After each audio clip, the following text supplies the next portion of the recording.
আসসালামু আলাইকুম, welcome to learning IT HD.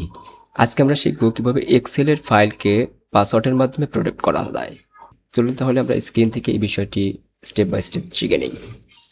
তো আমি এক্সেলের ফাইলটি চালু করলাম। আমি এই ফাইলটি পাসওয়ার্ডের মাধ্যমে প্রোটেক্ট করতে চাচ্ছি। তো এটি করার জন্য আপনাকে আসতে হবে ফাইল থেকে সেভ অ্যাজ আসার পরে আপনি ব্রাউজে ক্লিক করবেন। ব্রাউজে ক্লিক করার পরে আপনি এটিকে কোন ড্রাইভে সেভ দিতে চাচ্ছেন আপনি এখান থেকে সেই ড্রাইভটি সিলেক্ট করবেন। আমি সব ই ড্রাইভে সেভ দিতে চাচ্ছি। আমি ই ড্রাইভে ক্লিক করলাম। দেন এখানে নিচে দেখা আছে টুলস।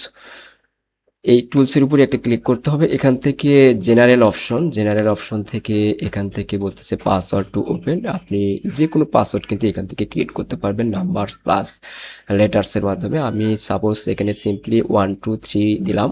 দেন এরপরে ওকে, এরপরে আবার কনফার্ম পাসওয়ার্ড করতে হবে। আমি ওটি আবার দিচ্ছি 1 2 3, দেন ওকে। এরপরে আপনি এখানে সেভে ক্লিক করবেন। তো সেভে ক্লিক করলে এটা কিন্তু অলরেডি সেভ হয়ে গেছে। আমরা যদি এটা ই ড্রাইভে ঢুকে দেখি, যেমন আমি এটা ই ড্রাইভে দিয়েছি, ই ড্রাইভতে ঢুকলাম। এরপরে আমি এখান থেকে এই যে আমি এই ফাইলটা কন্টেন্ট নামে কিন্তু সেভ দিয়েছিলাম। জাস্ট আমি এখানে ডাবল ক্লিক করলাম। ডাবল ক্লিক করলেই কিন্তু আমার এখানে পাসওয়ার্ড আছে। তো আমি এখানে 1 2 3 পাসওয়ার্ড দিয়েছিলাম, আমি এখানে টাইপ করলাম, এরপরে ওকে। দেখুন এটা কিন্তু চালু হয়ে গেছে। তো ধন্যবাদ। ভিডিওটি ভালো লাগলে অবশ্যই লাইক কমেন্ট শেয়ার করতে ভুলবেন না। আর পরবর্তী ভিডিও দেখার আমন্ত্রণ রইল। সে পর্যন্ত সবাই ভালো থাকবেন।